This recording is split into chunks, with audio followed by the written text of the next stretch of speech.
ପାଳସାହି ସେବା ସମବାୟ ସମିତିରେ ମହା ଘୋଟାଲା ଅଭିଯୋଗ ନଥିପତ୍ର ପୋଡ଼ା ଯିବା ଠାରୁ ଚାଷୀଙ୍କଠାରୁ ଋଣ ଟଙ୍କା ଆତ୍ମସାତ ଓ ମହା ଘୋଟାଲା ପର୍ଯ୍ୟନ୍ତ ଉଠାଇଲେ ଅଭିଯୋଗ ଚାଷୀ ବାଇପାସ୍ ସ୍ଥିତ ଏସ୍ଆର୍ସିଏସ୍ କାର୍ଯ୍ୟାଳୟରେ ଯୁଗ୍ମ ତଦନ୍ତ ଭଦ୍ରକ ଜିଲ୍ଲା ଧାମନଗର ବ୍ଲକ ଅନ୍ତର୍ଗତ ପାଳସାହି ଗ୍ରାମ ପଞ୍ଚାୟତ ଅଧୀନସ୍ଥ ପାଳସାହି ସେବା ସମବାୟ ସମିତିକୁ ନେଇ ଉଠିଥିବା ବିଭିନ୍ନ ଅନିୟମିତତା ଏବଂ ଆର୍ଥିକ ହେରଫେର ଅଭିଯୋଗର ଆଜି ଯୁଗ୍ମ ତଦନ୍ତ ଅନୁଷ୍ଠିତ ହୋଇଯାଇଛି।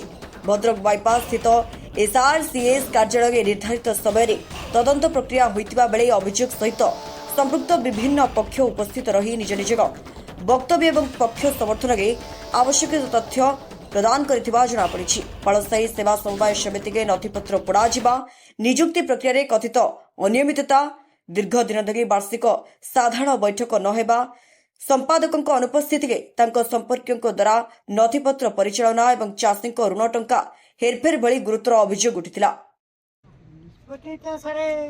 କହିଲେ ଯେ ଯାହା ହେଇଯାଇଛି ତା ଭିତରେ ଆଉ କିଛି କରିହେବନି, ତେଣୁ ଆଗାମୀ କ'ଣ ହେବ ସେ ବିଷୟ ନେଇକି ଆମେ ସବୁ ସଚେତନ ରହିବୁ ଏବଂ ସେକ୍ରେଟାରୀ ମଧ୍ୟ କହିଦେଉଛୁ ଯେ ସିଏ ବି ଠିକ୍ ଅନୁସାରେ କାମ କରିବେ, ନିୟମ ଅନୁସାରେ କାମ କରିବେ। କିନ୍ତୁ ଗତ ଯେଉଁ ସେକ୍ରେଟାରୀ ଥିଲେ ତାଙ୍କ ଅମଳରେ ଯେଉଁ ଦୁର୍ନୀତି ଗୁଡ଼ାକ ହେଇଯାଇଛି ସେଇଗୁଡ଼ାକ ଚାଷୀ ବହୁତ ଜାଗାରେ କୋଟି କୋଟି ଟଙ୍କା ଦୁର୍ନୀତି ହେଇଛି। ବ୍ଲାଙ୍କ ୱିଡ୍ରାଲ୍ ଫର୍ମରେ ସାଇନ୍ କରି ନେଇକି ସେ ତାଙ୍କର ପଇସା ଉଠେଇଛନ୍ତି। ବ୍ୟାଙ୍କ ବି ତା ଭିତରେ ରହିଛି, ସଂଶ୍ଳିଷ୍ଟ ତାଙ୍କର ପରସେଣ୍ଟେଜ୍ ବି ରହିଛି। ଆଉ ଲୋକାଲ ଦଲାଲ ବି କିଛି ଅଛନ୍ତି ଯେଉଁମାନେ କି ରାତିରେ ନେଇକି ଘର ଘର ବୁଲିକି ବ୍ଲାଙ୍କ ପ୍ଲେଟ୍ରେ ସାଇନ୍ କରିକି ଆଣିଛନ୍ତି। এটা ମୁଁ ବି କେତେ ପଚାରିଛି କ'ଣ କରିବା, ସେ ତ ଆସିପାରୁନି। ଆରେ ସିଏ ଆସିପାରୁନି କ'ଣ ତୁମକୁ ହାଜିରା ଦେଇ ପଠେଇଛି ନା? ଠିକ୍ ଅଛି, ଆମେ ଲୋକଙ୍କୁ କହିଛି ଆମର ହାରାହାରି 1,30,000 ଭଳିଆ। ଆମେ ଚାହୁଁଛୁ, ଆମେ ତ ଚାହିଁଲେ ଏବେ ହେଇପାରିବନି ବୋଲି ସାର୍ ମନା କରୁଛନ୍ତି, କିନ୍ତୁ ଯାହା ହେଇଯାଇଛି ସେଇଟାକୁ ଆମେ ତ କୌଣସି ପ୍ରକାର ଇଏ କରିପାରିବୁନି। ଫର୍ଦର ଲୋନ୍ ନେବା ବ୍ୟବସ୍ଥା ଆମେ କରିପାରିବୁ। ସମାଧାନ କିଛି ନାହିଁ। ବହୁତ ଆଗରୁ ଜଣେ ସେକ୍ରେଟାରୀ ଥିଲେ, ସେ ତାଙ୍କର ମୃତ୍ୟୁ ହେଇଛି। ସେ ମ୍ୟାକ୍ସିମମ୍ କମ୍ପ୍ଲେନ୍ ଆସିଲା ଯେ ସେ ସମୟରେ ସେ ବହୁତ ଦୁର୍ନୀତି କରୁଛନ୍ତି, ସେ ଲୋକ ତ ମରିଗଲେଣି, ତ ତା ବିଷୟରେ ଆଉ କିଛି ତଦନ୍ତ କରିକି ଆଉ କ'ଣ କିଛି ଲାଭ। ଅଭିଯୋଗଟା ସେ ପୁରୁଣା ସମୟରେ ଥିଲା, ପୁରୁଣା ସମୟରେ ଗଡ଼ି ଗଡ଼ି ଆସୁଛି ଯେ ଏମିତି ରଞ୍ଜୁ ମାଝୀ ବୋଲି ଜଣେ ସେକ୍ରେଟାରୀ ଥିଲେ, ଏମିତି ଲୋକଙ୍କ କତରୁ ସାଇନ୍ କରିଦେଇକି ପଇସା ଉଠେଇ ନେଲେ। ତେଣୁ ସେ ତ ମରିଗଲେଣି, ତାପରେ ଆଉ ତଦନ୍ତର କିଛି ଅଗ୍ରଗତି ନା। ଆମର ଫସଲ ବୀମା ତ ଚାଲିଛି, ଲୋକଙ୍କର ଧାନ ରେଜିଷ୍ଟ୍ରେସନ ଆରମ୍ଭ ହେଇଛି, ଧାନ ରେଜିଷ୍ଟ୍ରେସନ ଆରମ୍ଭ ହେବ। ଶାନ୍ତି ସହିତ ସମସ୍ତେ ସହଯୋଗ କହିଲେ କିଛି ଅସୁବିଧା ନାହିଁ। ଅଶାଳୀନ ମଦ୍ୟପ ବ୍ୟକ୍ତିର ଲୋକ ବିଭିନ୍ନ ପ୍ରକାର ସମସ୍ୟା ସୃଷ୍ଟି କଲେ, ଯାହାଫଳରେ କି ସେଠି ସମାଧାନ ହେଇପାରିଲା ନାହିଁ। ପରବର୍ତ୍ତୀ ସମୟରେ ଆମକୁ ଯେଉଁ ଅଧିକାରୀ 2 ଜଣ ଯାଇଥିଲେ, ତ୍ରିପାଠୀ ସାର୍ ଏବଂ ଟୁଡୁ ସାର୍, ସେମାନେ କହିଲେ କି ଆମେ ARC ଅଫିସକୁ ଡାକିବୁ, ଆପଣଙ୍କର ତଦନ୍ତ ହେବ। କିନ୍ତୁ ଆଜି ମଧ୍ୟ ତଦନ୍ତରେ ଆଲୋଚନା କରାଗଲା, କିନ୍ତୁ ଆମର କ୍ୱେଶ୍ଚନ୍ ଥିଲା ଯେ ପ୍ରୋଟୋକଲ୍ ଅନୁଯାୟୀ ଆପଣ ଯାହା ଚିଠି କରିଛନ୍ତି ସେମାନେ ଉପସ୍ଥିତ ରୁହନ୍ତୁ, ସେଇମାନଙ୍କ ସହିତ ଆମର କିଛି ଆପଣଙ୍କ ସହିତ ଆଲୋଚନା ହେବ।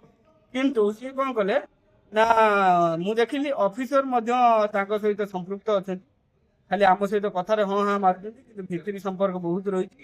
ଯାହାଫଳରେ କି ବିଭିନ୍ନ ପ୍ରକାର ମୋ ସାଙ୍ଗରେ ଲୁନି ମଧ୍ୟ ଆସିଲେ। ଗୋଟେ ଚାଷୀଙ୍କୁ ମିନିମମ୍ 3 ଲକ୍ଷ ଟଙ୍କା ଋଣ ଦେଇପାରିବ, କିନ୍ତୁ ସେ ଲୋକ ଆସି 4 ଲକ୍ଷ ଟଙ୍କା ଋଣ ପାଇ, କିନ୍ତୁ ସିଏ କେମିତି ଋଣ ମୁକ୍ତ ହେବ ସେଭଳିଆ ମଧ୍ୟ ଦେଖାଯାଇ ନାହିଁ, ଯାହା ଫଳରେ କି ସେ ପରିବାର ବର୍ତ୍ତମାନ ମାନସିକ ସ୍ଥିତିରେ ଅଛି।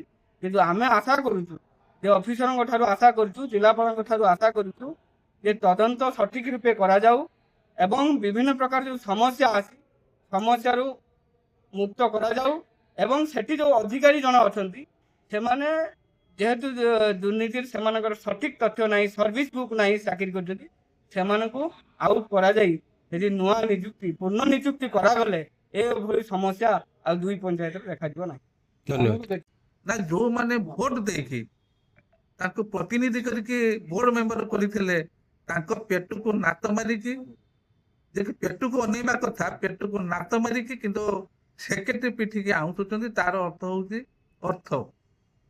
ଆଉ ଗୋଟେ ଇସ୍ୟୁ ଆସିଲା ଯେ କି ସଞ୍ଜୀବ କୁମାର ନାୟକ ଯେଉଁ ପାଳସାହି ସମବାୟର ନିଯୁକ୍ତି ହେଇଛି, ତାକୁ ଠିକା ଭାବରେ ନିଯୁକ୍ତି କରନ୍ତୁ ବା ସେ କରନ୍ତୁ, ସେ ହେଉଛି ସେକ୍ରେଟାରୀଙ୍କର ଶଳା।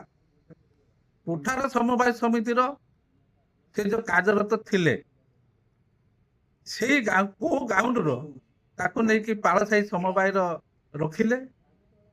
ମୋର ବିଶେଷ କରି ଆପଣଙ୍କ ମିଡ଼ିଆ ମାଧ୍ୟମରେ ମୁଁ ଜଣାଉଛି ଯେ କି ଯଦି ସେ କୋଠାରେ ରହିଥାନ୍ତା ହୁଏତ ଆବଶ୍ୟକ ମୂଳେ ପାଳସାହି ପଞ୍ଚାୟତର ବା ରଇପୁର ପଞ୍ଚାୟତର ଜଣେ ପିଲା କିଏ ସେଠି କୋଚିଂ ପାଇପାରିଥାନ୍ତା, ସେଟା କଲେନି। ଆଜି ଯୋଉ ବୋର୍ଡ ମେମ୍ବର କିଛି ଅଛନ୍ତି, ଯୋଉ 14 ଜଣଙ୍କ ଭିତରୁ ହାରାହାରି ବୋଧେ 9 ଜଣ ତାକୁ ସମର୍ଥନ କରୁଛନ୍ତି ଆଉ 4 ଜଣ ବିରୋଧ କରୁଛନ୍ତି। ତାର ଅର୍ଥ ଆପଣ ମାନେ ଜାଣିପାରିଥିବେ ସେ 9 ଜଣ କଣ ପାଇଁ ସମର୍ଥନ ଗୋଟେ ଖାଲି ଖାଲି ସମର୍ଥନ କରୁନାହାନ୍ତି, ସେ ମୋଟା ଅଙ୍କରେ କିଛି ନେଇଛନ୍ତି ତାକୁ ସମର୍ଥନ କରୁଛନ୍ତି। ଆମେ ଆଜି ଯୋଉ ସମାଧାନ ହେଲା ଆମେ ସନ୍ତୁଷ୍ଟଜନକ ନୁହେଁ। ଭଦ୍ରକରୁ ଅବଦୁଲ ଫିରୋଜ ଖାନଙ୍କ ରିପୋର୍ଟ, ସ୍ୱତନ୍ତ୍ର ଓଡ଼ିଶା ଲାଇଭ୍।